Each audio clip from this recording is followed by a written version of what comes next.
हमारे स्थानीय विधायक और हिमाचल प्रदेश सरकार में स्वास्थ्य मंत्री डॉक्टर राजीव सैजल जी, हमारे बीच में जिन्होंने अपना जीवन का बहुत बड़ा हिस्सा मैं कह सकता हूं कि इस ड्रीम को, इस स्वप्न को साकार करने में लगाया, ऐसे हमारे कैप्टन एजे सिंह जी, माननीय विधायक परमजीत सिंह पम्मी जी, पूर्व विधायिका विनोद चंदेल जी, हमारे बीच में डॉक्टर श्रीकांत वाल्दी जी भी हैं जो चेयरमैन रेरा के हैं, deputy commissioner Solan, SP Solan, हमारे साथ में हैं हमारे स्पेशल सेक्रेटरी राजेश्वर गोयल जी भी हैं, और इस स्कूल के सभी आदर के योग्य सभी अध्यापक वृंद और यहां उपस्थित प्यारे बच्चों, पत्रकार मित्रों,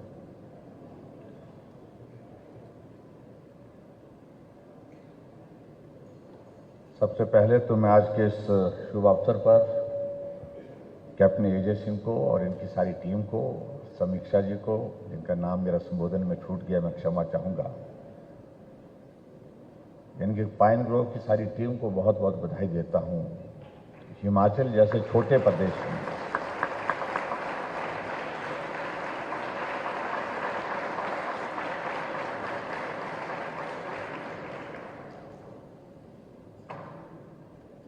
इस प्रकार का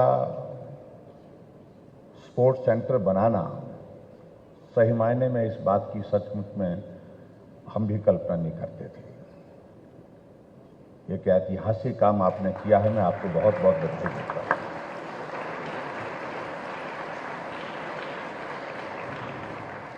और मैं कैप्टन एजे सिंह की बात को सुन रहा था, जिस प्रकार से वो कह रहे थे, बोल रहे थे, इनकी स्पीच बहुत नॉस्टैल्जिक, जिसको कह सकते हैं पुरानी यादें, एक एक परत खुल गई आपकी पुरानी याद की, और जिसका जिक्र आपने यहां पर बड़ा इमोशनल, भावुक तरीके से किया।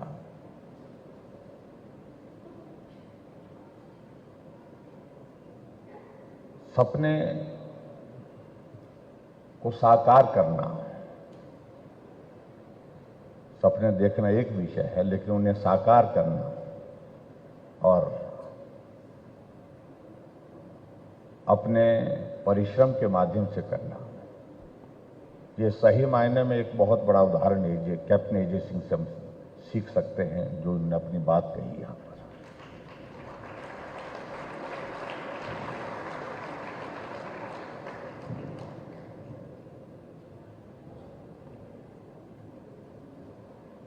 और मुझे इस बात की खुशी है कि हिमाचल जैसे पहाड़ी प्रदेश में, पहाड़ी के साथ छोटा प्रदेश, जहां बड़ी चीजों के बारे में ना लोग सोचते हैं, ना बड़ी चीजों के बारे में कल्पना करते हैं, और करने की तो बहुत ही कम करते हैं, वहां इस प्रकार की चीजों को सोचना, उनको करने के लिए जुट जाना और एक डेडिकेशन के साथ ये करना ही है, करके ही छोड़ना है, सही मायने में ये कॉम्प्लेक्स जो है, मुझे लगता है कि उस दृष्टि से एक बड़ा उदाहरण है, जो हम सब के लिए प्रेरणा का है, बच्चों के लिए भी है और हम सब लोगों के लिए भी है। काम कितना भी कठिन हो, जटिल हो, लेकिन उसके बावजूद जब लक्ष्य व्यक्ति निर्धारित कर लेता तो उस लक्ष्य को हासिल किया जा सकता है।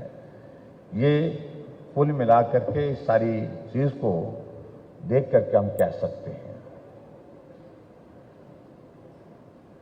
मैं इस कैंपस में पहली बार 2011 में आया था, 2011 में, जब हमारे परिवार में बच्चों के साथ बात करते करते ऐसा चर्चा करते कि भाई बच्चों को बोर्डिंग में भी डालना चाहिए तो अच्छा रहेगा, तो हमारी बेटी ने कहा कि अगर हो सके तो मुझे डाल दीजिए, बड़ी बेटी ने। तो हम फोन किए कैप्टन साहब को, तो उन्होंने समय निर्धारित किया कि आ जाइए आप, बच्चे को भी साथ ले आइए। लेकिन इनने बात पहले ही स्पष्ट कर दी, मैं उस वक्त मंत्री था हिमाचल प्रदेश सरकार में, कि बच्चे को एडमिशन लेने से पहले हम उनका टेस्ट करते हैं, टेस्ट लेते हैं।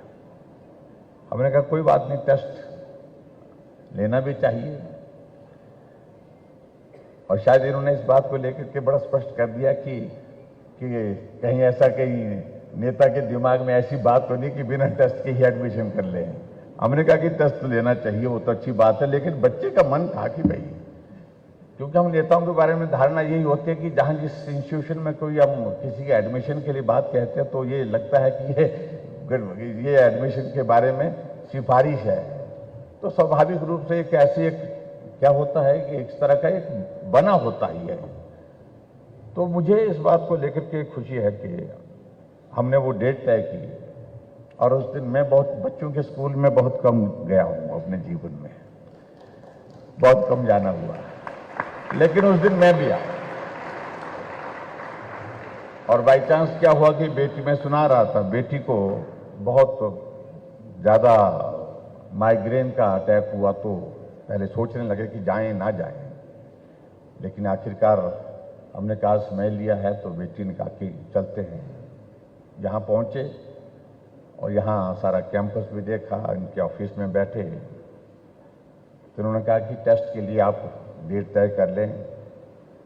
तो हमने बेटी से पूछा कि टेस्ट के लिए अगली तारीख हम कब की लें, तो बेटी ने कहा आज ही कर लीजिए। हमने कहा तबीयत बहुत खराब है, लेकिन उसके बावजूद भी आप कर लेंगे? उसने कहा मैं कर लूंगी, देख लेंगे। तो पूरे 2 घंटे के लगभग टेस्ट लिया पूरा, हमने इंतजार किया, और उसके बाद हम यहाँ से वापिस शिमला की तरफ गए। चाय पिलाई इनने और बेटी को खाने के लिए ब्रेड दिया और कुछ वो और बिस्किट्स वगैरह दे करके हम यहाँ से रवाना हुए।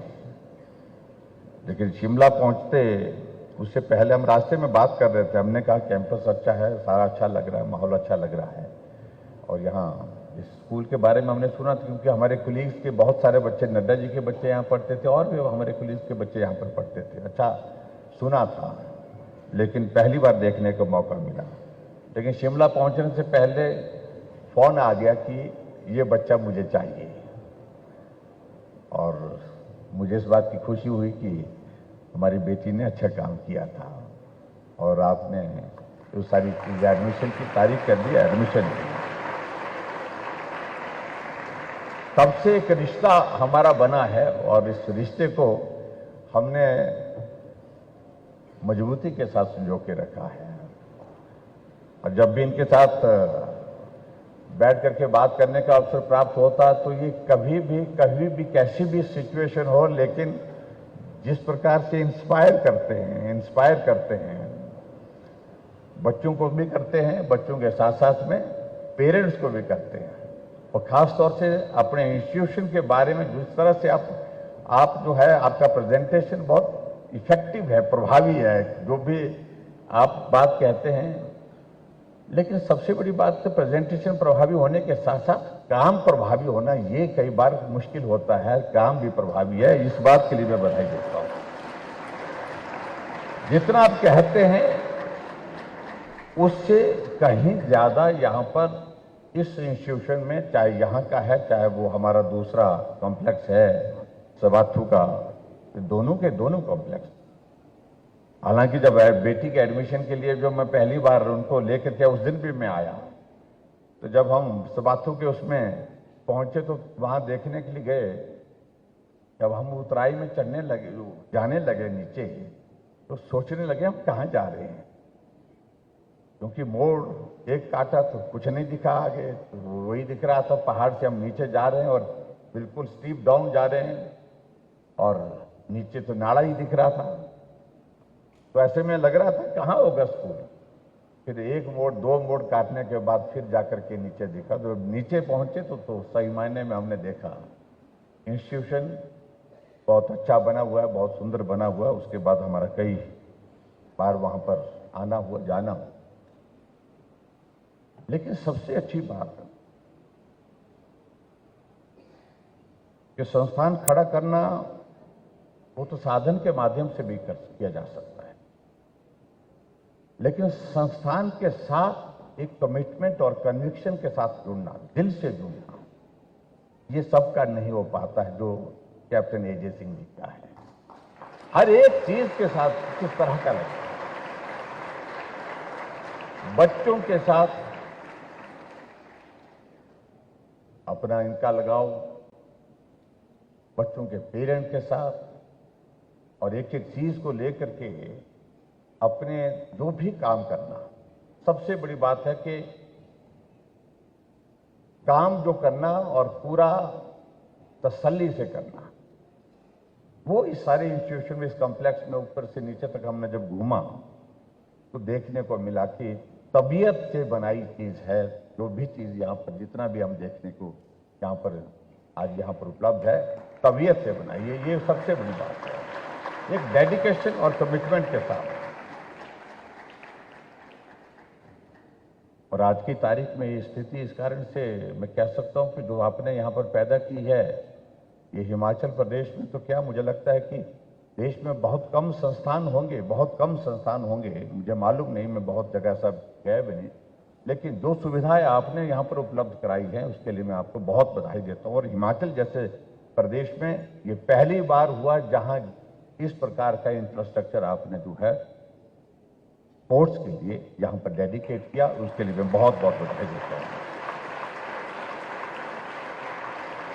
और मैं इस बात को देख रहा था, 3 क्रैश कोर्ट्स हैं जो इसी कॉम्प्लेक्स में आपने बनाए, 3 बैडमिंटन कोर्ट्स हैं, इंडोर बास्केट कोर्ट भी है इसमें, और जिम्नास्टिक हॉल भी इसमें है, और indoor heated 25 metre swimming pool है जो हमने देखा, बहुत सुंदर बना है वो। और उसके अलावा एक मल्टी जिम है, और उसके बाद 11 लेन शूटिंग रेंज भी इसमें है, जिसमें हमने भी अभी थोड़ा, मैंने और डॉक्टर सैजल जी ने, हमने दोनों ने मुकाबला किया है और हम दोनों बराबरी कर रहे हैं।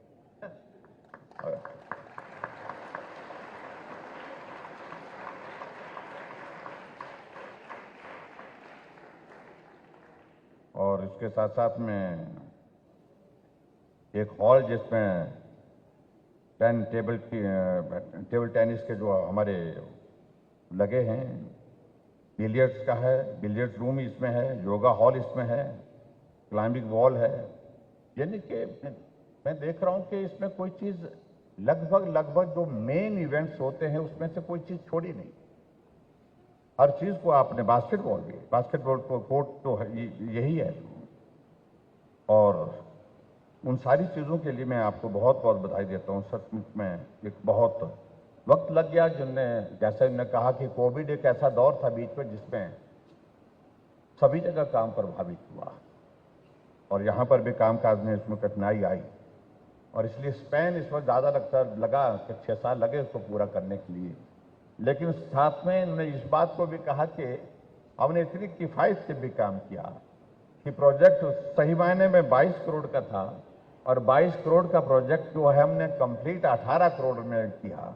तो 18 करोड़ में मतलब 4 करोड़ रुपए की सेविंग भी इसमें की। तो ये भी एक बहुत हमारे सबके लिए जो है एक अच्छी बात है कि आपने बहुत अच्छा काम भी किया, और उस क्वालिटी वर्क होने के साथ साथ में और उसमें सेविंग भी की, वेस्टेज नहीं होने दी, ये बहुत बड़ी बात है। जहां तक स्कूल के इतिहास के बारे में यहाँ पर जो हम देख रहे थे, यहाँ पर प्रेजेंटेशन, और यहाँ सामने उधर प्रदर्शनी में भी कुछ चीजें हमने देखी, प्रेजेंटेशन में भी हमने वो चीजें देखी, जब आप अपनी बात कह रहे थे तब देखी। तो निश्चित रूप से मुझे लगता है कि एक बहुत इस तरह की एक सफल यात्रा जो कई लोगों को प्रेरणा देती, और जैसे इसके इतिहास के संदर्भ में मुझे ये कहना है कि ये आने वाले समय में इसका बनाना चाहिए। आपने बनाया तो है उसको, और बेहतर ढंग से इसको और भी ज्यादा ये बच्चों के लिए भी प्रेरणा के लिए है, पेरेंट्स के लिए भी प्रेरणा के लिए है। पाइन ग्रोव तब और अब। जैसे हमने हिमाचल प्रदेश में 75 ईयर्स का हमारा हिमाचल प्रदेश का इतिहास हुआ है जब से हिमाचल बना है, तो हमने हिमाचल प्रदेश में अलग अलग डिपार्टमेंट का इस प्रकार से किया है, हिमाचल तब और हिमाचल अब। तो उसमें बहुत सारी चीजें एक तरफ देखने को सामने बिना एक्सप्लेन किए हुए वो सारी चीजें समझ में आ जाती। और इसी तरह से मैं समझता हूं कि पाइन ग्रोव तब और पाइन ग्रोव अब, इस तरह का एक बहुत सुंदर आपने जो चित्रण किया है, सही मायने में उससे कई लोगों को, हम लोगों को प्रेरणा मिली। शिक्षा के क्षेत्र में हमारे आदरणीय प्रधानमंत्री नरेंद्र मोदी जी का बहुत बड़ा फोकस है। और आज की शिक्षा, जैसे हम बोलते थे पहले, एक दौर था कि साक्षर होना बहुत बड़ी बात हो जाती थी। जब हिमाचल प्रदेश का गठन हुआ, जब हिमाचल प्रदेश एग्जिस्टेंस में आया 15 अप्रैल 1948 को, उस वक्त हमारी हिमाचल की जो लिटरेसी रेट थी वो 4.8 थी, 4.8 थी। और आज हमारी साक्षरता, उस वक्त महिलाओं की साक्षरता दर तो 2%, 100 में से 2 महिलाएं पढ़ी होती थी। और आज हमारी साक्षरता दर केरल के मुकाबले की है, केरल से पीछे नहीं, मैं दावे के साथ कह सकता हूं।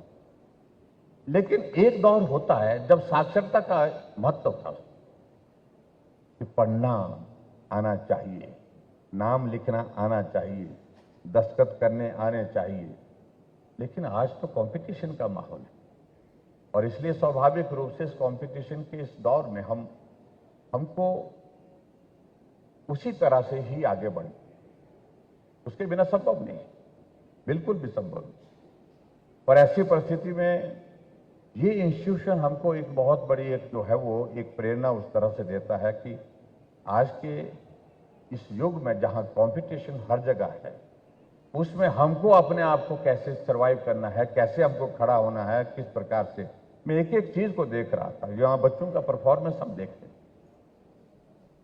पहला भजन था और क्या कितना जबरदस्त उसमें बेहतर ढंग से उनने परफॉर्म किया, क्या ताल के साथ उनने इस प्रकार से सारी चीज को एक रिदम के साथ जोड़ करके छोटे छोटे बच्चों ने परफॉर्म किया। और हम सब के लिए सब कुछ में प्रेरणा, और खासतौर से हम नेताओं के लिए तो बहुत ज्यादा, हमारा ताल कभी मिलता नहीं, तो इसलिए बच्चों से सीखना चाहिए। उन बच्चों ने किस प्रकार से एक रिदम में गा करके सब लोगों को कहा कि भी इस पर मतलब एक संदेश दिया है, मिल करके ये भी कर सकते हैं। और उसके बाद बच्चों ने जो, बेटियों ने जो परफॉर्म किया वो तो बहुत बेहतरीन परफॉर्मेंस। और मुझे इस बात की खुशी है कि मेरी बेटी भी यहाँ पढ़ती थी, वो भी कथक में, वो भी डांस में वो भी पार्टिसिपेट करती थी, और उनका एक पैशन था, और आज भी वो पैशन कायम है उनका। अब तो खैर वो पढ़ाई करने के बाद अगली कुछ पढ़ाई की तैयारी कर रही हैं, लेकिन अभी भी उनको काफी उन सारी चीजों को, सारी चीजें उनने यहीं सीखी है, इसी इंस्टीट्यूशन में सीखी। तो बच्चों को हर क्षेत्र में उनको डेवलप करना, ऑलराउंड डेवलपमेंट का स्कोप जहां जैसे एक छत के नीचे मिल जाए, तो वो इंस्टीट्यूशन जो है निश्चित रूप से बच्चों को आगे बढ़ने के लिए प्रेरित करता है और आगे बढ़ने के लिए रास्ता बताता है। और उसमें अगर मैं कहूं, अगर हिमाचल प्रदेश में कोई इंस्टीट्यूशन इस तरह की अगर प्रेरणा देने वाला है, जहां बच्चों को एक छत के नीचे उसका ऑलराउंड डेवलपमेंट का जो भी उसमें स्कोप है, उस स्कोप को, उस टैलेंट को एक्सपोजर देने के लिए जिसने सबसे बेहतरीन काम किया है, तो मैं कह सकता हूं कि पाइन ग्रोव के यहाँ के टीचर्स ने और यहाँ के स्टूडेंट्स ने यहाँ पर काम किया है, उसके लिए मैं बहुत बधाई देता हूं। हर इवेंट में हम देखते हैं, हर वक्त हम देखते हैं, कोई भी इवेंट होता तो पाइन ग्रोव की खबर लगी होती है पहले स्थान पर। तो इससे अंदाजा लग सकता है कि सिर्फ कहने से नहीं, ये व्यवहारिक रूप से करके दिखाया गया, व्यवहारिक रूप से इस सारी चीज को जमीन पर जो है प्रैक्टिकल तरीके से उसको बच्चों के बीच में ला करके उसको तैयार किया गया। और निश्चित रूप से इन सारी चीजों को लेकर के हमें प्रसन्नता है। मुझे इस बात को भी देख करके, मैं देख रहा था कि 1991 में आपने शुरू किया था, उस वक्त आपके पास 6 रूम थे, और आप कह रहे थे कि 18 बच्चों से शुरुआत की थी। और एक बहुत ऐसा एक दौर था वो, जब बहुत सारे प्रश्न खड़े होते थे, कई बार आपके मन में भी प्रश्न खड़े होते थे कि जो मैं कर रहा हूं चलेगा कि नहीं चलेगा। लोग तो करते ही थे होंगे, शायद मैं कल में बहुत सारे प्रश्न खड़े करते थे कि भाई स्कूल चल तो रहा, खोल तो दिया है, चलेगा कि नहीं चलेगा। और हमेशा जब कोई आदमी बहुत छोटी चीज से शुरू करता है तो उसको जिंदगी में ऐसे पड़ाव में से गुजरना पड़ता है कि होगा कि नहीं होगा, चलेगा कि नहीं चलेगा। ऐसे प्रश्न बहुत सारे खड़े किए जाते हैं। और मैं आपको कहूँ, बहुत सारी चीजें मेरी और आपकी मिलती हैं। जब हम भी राजनीति में आए थे, इस क्षेत्र में आए थे, तो तब हमको भी यही बहुत सारा ऐसा लगता था कि चलेगा कि नहीं चलेगा। घर में भी ये सुनने को मिलता था, रिश्तेदारों से भी। जब पहला चुनाव लड़ा था, हम चुनाव हार गए थे और मुझे चुनाव लड़ने से पहले ही कह दिया था कि जहां से चुनाव लड़ते हो वहां जमानत जब्त होती है, तुम्हारी भी जब्त हो जाएगी, लेकिन हम चाहते हैं कि आने वाले समय में वहां पर थोड़ा खड़ा हो काम अपना। तो इसलिए मुझे वहां पर भेजा गया और मैं पहली बार चुनाव लड़ा तो चुनाव में जमानत बची, मुकाबला हुआ, अच्छा मुकाबला, लेकिन चुनाव हार गया। थोड़ा सा लगा मुझे कि हाँ, कुछ लगा कि भी हम आगे मेहनत की। देखिए, उसका मेहनत का दूसरा कोई सब्स्टिट्यूट नहीं। और आज मुझे उस बात की खुशी है कि परिश्रम किया, रात दिन मेहनत की, और उसका परिणाम है कि आज उसी विधानसभा क्षेत्र जहां जमानत जब्त होती थी मेरी पार्टी की, आज वहीं से मैं 5वीं बार विधायक हूं लगातार। और आज हिमाचल प्रदेश में इस मुकाम पर पहुंचा। यही कहा जाता था। तो ऐसे दौर में से मुझे लगता है कि बच्चों के लिए भी सीखने के लिए, जो कैप्टन साहब ने यहाँ पर जो बात कही, इनके जीवन से बहुत सारी चीज़ों को सीखने के लिए बहुत बातें आपके पास। इसलिए मेहनत करो, मेहनत का कोई दूसरा सब्स्टिट्यूट नहीं है। और जीवन में वक्त अच्छा बुरा वो सारा चलता रहता है, लेकिन लक्ष्य निर्धारित करके चलना चाहिए। अगर लक्ष्य हम निर्धारित करते हैं तो जिद और जुनून के साथ उसको हासिल कर सकते हैं। और किसी कठिन लक्ष्य को हासिल करने के लिए देखिए, बहुत मैं इस बात को मानती हूं, सहजता से, सरलता से चीजें किसी के भाग्य में हो तो बात अलग होती है, लेकिन जब ऐसी परिस्थिति होती है तो उसके लिए एक जुनून होना बहुत आवश्यक है। और जुनून के साथ आगे बढ़े, मेहनत के साथ आगे बढ़े तो लक्ष्य कितना भी कठिन हो, मुश्किल हो, उसको हासिल किया जा सकता है। और मैं कई बार देखता हूं, कई ऐसे लोग हैं जिनसे बहुत कुछ सीखने को मिलता है, जिन्होंने अपने जीवन में ऐसी चुनौतियों का सामना किया, लेकिन उसके बावजूद वो जिद थी, जुनून था।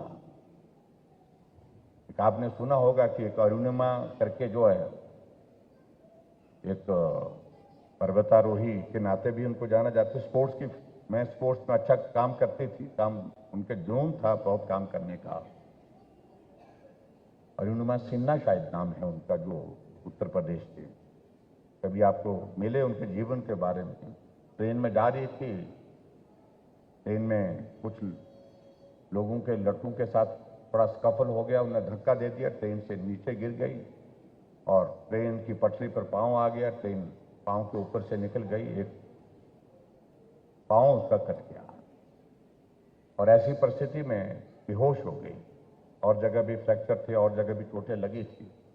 लेकिन जब होश आया तो उसने देखा कि मेरा शरीर से, मेरी टांग से मेरा पांव वहां अलग पड़ा है और उसमें कीड़े मकोड़े जो पटरी पर होते हैं वो उसको कुतरना शुरू कर दिए। थोड़े अपनी आंखों से देख पाए, वो उठने की कोशिश की, उठ नहीं पाई। और इस बीच में कई ट्रेनें वहां से उसी रूट से होकर के निकल गई। आखिरकार कुछ लोगों ने जब बाद में देखा, काफी देर से, तो उन्होंने उसको उठाया, हॉस्पिटल ले गए। हॉस्पिटल ले जाने के बाद फिर उसको दिल्ली ले गए। हॉस्पिटल में ये ट्रीटमेंट के लिए सारा, और सारे ऑपरेशन हुए, सारी चीज़ों को लेकर के। फ्रैक्चर दूसरी टांग भी थी, लेकिन फिर उसके बाद उसको जीवन में लगा कि वैसे तो मुझे ट्रेन मेरे ऊपर से गुजर गई थी, मुझे मर जाना चाहिए था, लेकिन मैं जिंदा हूं। शायद भगवान ने मुझे जिंदा इसलिए रखा कि कुछ करने की अभी भी गुंजाइश है। तो ऐसे में उसके मन में पहले से एक भाव था कि मुझे एवरेस्ट क्लाइंब करना है। और उस लक्ष्य को लेकर के वो अपनी तैयारी भी कर रही थी। लेकिन मन में उसको बहुत दुख हो रहा था कि अब ये कैसे होगा, ये संभव नहीं। और उसने अपने परिवार के लोगों के साथ जब बातचीत की कि मैं ठीक हो करके मैं एवरेस्ट क्लाइंब करना चाहती हूं और मुझे आप जो भी मदद इसमें कर सकते हैं वो करिए, तो परिवार के लोगों ने थोड़ा हौसला दे करके यही कहा कि ठीक हो जाओ। उसके बाद सारी चीजों को सोचते हॉस्पिटल में इस प्रकार से जब पांव कट गया है, एवरेस्ट पे चढ़ने की बातें कर रही है, तो उनको लगा कि शायद थोड़ा मानसिक रूप से उनको बहुत बड़ा आघात लगा, तो इस कारण से ये इस तरह की बातें कर रही। लेकिन उसने जिद की और हॉस्पिटल से छुट्टी होने के बाद उसने कहा कि मुझे बछिंद्री पाल से मिलना। बछिंद्री पाल से मिलने के लिए परिवार वालों ने कहा कि ठीक है, बात कह रही है, जिद कर रही है तो ले जाना चाहिए। गई, उनको मिली और उनके सामने उनने इसी बात को कहा कि मुझे माउंट एवरेस्ट पे क्लाइंब करना। उनने उनके हौसले को दाद दी कि जो भी मैं मदद कर सकती हूँ वो करूंगी, और उन्होंने मदद भी की। और धीरे धीरे वो थोड़ा स्वस्थ हो गई। स्वस्थ होने के बाद उसने तैयारी की, थोड़ा वक्त लगा, लेकिन उसने जिद की और जिद करने के बाद आखिरकार शुरुआत की। माउंट एवरेस्ट एक पांव था, एक पांव नकली था, लेकिन उसके बावजूद उसने माउंट एवरेस्ट पर फतेह की, माउंट एवरेस्ट पर चढ़ करके आई और दुनिया की पहली वो महिला बनी, वो जो जिसका एक पांव नहीं था, लेकिन वो उस अपने लक्ष्य को, जो जिस पर जिद और जुनून के साथ उसने काम किया, उस लक्ष्य को हासिल किया। और उसके बाद बहुत सारे उसने एवरेस्ट क्लाइंब किए। लेकिन उनके जीवन से ये सीखने के लिए मैं इसका इसलिए इस बात का मैं जिक्र कर रहा हूं कि बहुत कुछ चीजें ऐसी हो जाती है, कई बार जीवन में ऐसा दौर आ जाता जब बहुत बड़ी निराशा भी हो जाती है, लेकिन उस निराशा के दौर से बाहर निकलने के लिए हौसला और हिम्मत, जोश और जुनून वही एकमात्र एक माध्यम होता है। तो उस दृष्टि से मैं आप सबसे भी यही कहना चाहूं कि अगर लक्ष्य आप निर्धारित कर लें तो उस लक्ष्य को हासिल किया जा सकता है, परिस्थिति चाहे जो मर्जी हो, किसी भी प्रकार की हो। तो इसीलिए सभी बच्चों से मेरा इस बात के लिए आग्रह है कि जीवन में आगे बढ़ने के लिए लक्ष्य निर्धारित करके चलें। और मैं इस बात को दावे के साथ कह सकता हूं, ऐसे इंस्टीट्यूशन में आपका ये सौभाग्य है कि आप सबको ऐसे इंस्टीट्यूशन में पढ़ने का अवसर प्राप्त, ये सभी को प्राप्त नहीं हो सकता है और सभी को प्राप्त नहीं हुआ है। तो इसलिए अपने आप को आप सौभाग्यशाली समझें। तो यहाँ पर जो हमारे टीचर्स हैं, टीचर्स के साथ साथ में खासतौर से कैप्टन सिंह यहाँ आपके बीच पे हैं, और साथ में मैडम जी हैं, समीक्षा जी, जो बहुत प्रेरणा देते हैं बच्चों को आगे बढ़ने के लिए। तो निश्चित रूप से आप सबका भविष्य उज्जवल होगा, ऐसे में दावे के साथ कह सकता हूं। मैं आप सबको शुभकामनाएं देता हूं। और आज इस कार्यक्रम में विशेष तौर से जहां हम इस स्पोर्ट्स सेंटर का इनॉग्रेशन करने के लिए आए हैं, तो मैं समझता हूं कि एक बहुत बड़ी देन हिमाचल प्रदेश के लिए आपने दी है। उसके लिए कैप्टन साहब को बहुत बहुत बधाई देता हूं, समीक्षा जी को भी बहुत बहुत बधाई देता हूं। और निश्चित रूप से आने वाले समय में हिमाचल क्या, हिमाचल के बाहर दूसरे देश भर से हमारे ऐसे इंस्टीट्यूशन जो अपने आप को बहुत आगे मानते हैं, बेहतर मानते हैं, मुझे लगता है निश्चित रूप से वो भी यहाँ आकर के इस इंस्टीट्यूशन को देखने के लिए आएंगे। जो इंफ्रास्ट्रक्चर आपने यहाँ पर तैयार किया है, जो खड़ा किया है, तो उसके लिए वो देखने के लिए आएंगे और यहाँ से कुछ सीख करके जाएंगे, ऐसा मेरा मानना है। एक बार फिर से कैप्टन साहब को और इनकी सारी टीम को बहुत बहुत बधाई और बच्चों को बहुत सारी शुभकामनाएं। बच्चों, आप सब लोग सौभाग्यशाली हैं कि ऐसे इंस्टीट्यूशन में आपको पढ़ने का अवसर प्राप्त हुआ है और ऐसे माहौल में पढ़ने का अवसर प्राप्त हुआ है जहां से आप दुनिया के किसी भी लक्ष्य को हासिल कर सकते हैं, ऐसा मेरा मानना है। बहुत बहुत शुभकामनाएं, बहुत बहुत बधाई, बहुत बहुत धन्यवाद।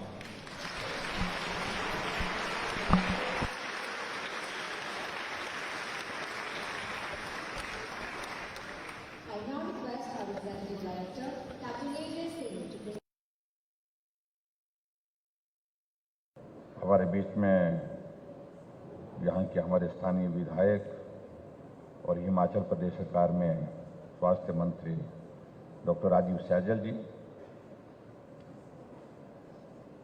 हमारे बीच में जिन्होंने अपना जीवन का बहुत बड़ा हिस्सा मैं कह सकता हूं कि इस ड्रीम को, इस स्वप्न को साकार करने में लगाया, ऐसे हमारे कैप्टन अजय सिंह जी, माननीय विधायक परमजीत सिंह पम्मी जी, पूर्व विधायिका विनोद चंदेल जी, हमारे बीच में डॉक्टर श्रीकांत वाल्दी जी भी हैं जो चेयरमैन रेरा के हैं,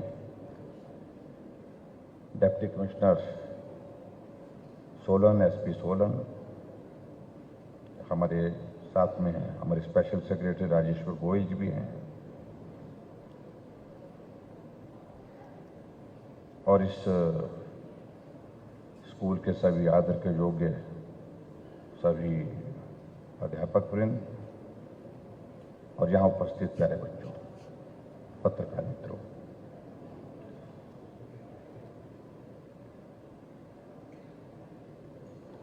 सबसे पहले तो मैं आज के इस शुभ अवसर पर कैप्टन अजय सिंह को और इनकी सारी टीम को, समीक्षा जी को, जिनका नाम मेरा संबोधन में छूट गया, मैं क्षमा चाहूंगा, इनकी पाइन ग्रोव की सारी टीम को बहुत बहुत बधाई देता हूं। हिमाचल जैसे छोटे प्रदेश में